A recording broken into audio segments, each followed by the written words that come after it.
Hello. Uh, Hi, kids. Your teacher sent me some additional questions that you had, so I just thought I would answer them now. Henry asked, could you make a comic about a hamster with superpowers? His name could be Super Hamster. Great name. There could also be an escape scene. Oh, like when he escapes from his cage, like from the at the from his owner. That could be cool. The hamster could be a normal hamster and then fall into toxic waste that gives them superpowers.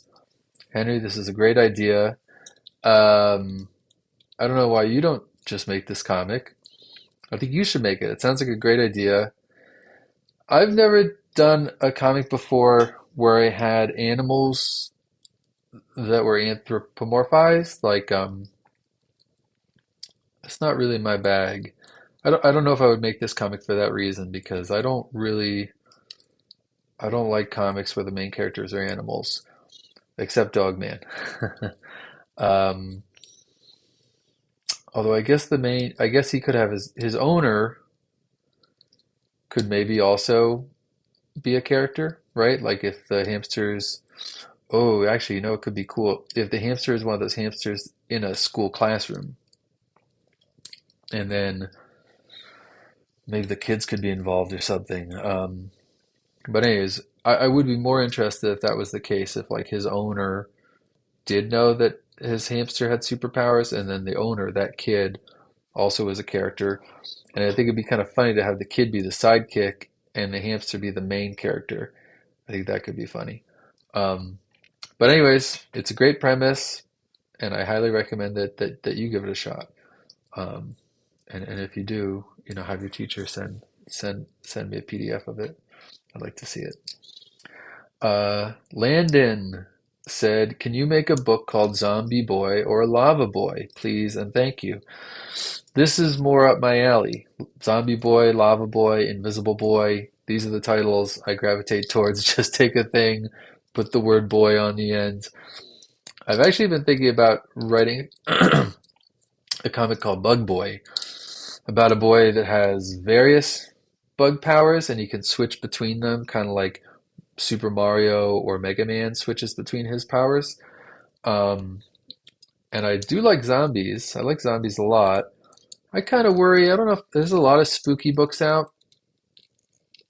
I like spooky books, but I wonder there's so many like scary kid books. I don't know. What do you guys think? I just don't know if I should be contributing to that if there's too many.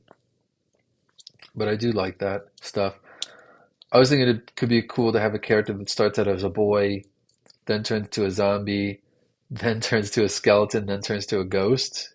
Uh, so that's sort of similar. Anyways, Lava Boy would be a mess. He's made of lava, so he would just melt through everything. As soon as he turned to lava, he would just start burning a hole in the floor. That could be funny. That could be a funny character. Anyways, Landon, great suggestion. Thank you. Once again, you should probably make this comic. Um, I think you'd do a good job. And then Kylie asked, why did you make Stanley's name Stanley instead of Mike or something? That's a good question. The reason is, um, so in book number one, at the science fair, when Stanley first gets turned invisible, the stain remover spills on him and the letter I falls off. So it becomes Stan Remover. And that's why I named him Stanley, just for that one, so we could have that one visual joke. Um, and then Gene, the only reason I named Gene Gene was so that I could have him say that his name was Unseen Gene, because I wanted that. I like that name, and I just wanted something that rhymed with unseen. In the original version of Invisible Boy that I drew, um, which is the black and white version where Invisible Boy was actually you couldn't see him, you could only see his word bubbles. In that version, Gene called himself Unseen Teen. But then I realized, well, he's actually not a teenager. He's younger. I made him younger.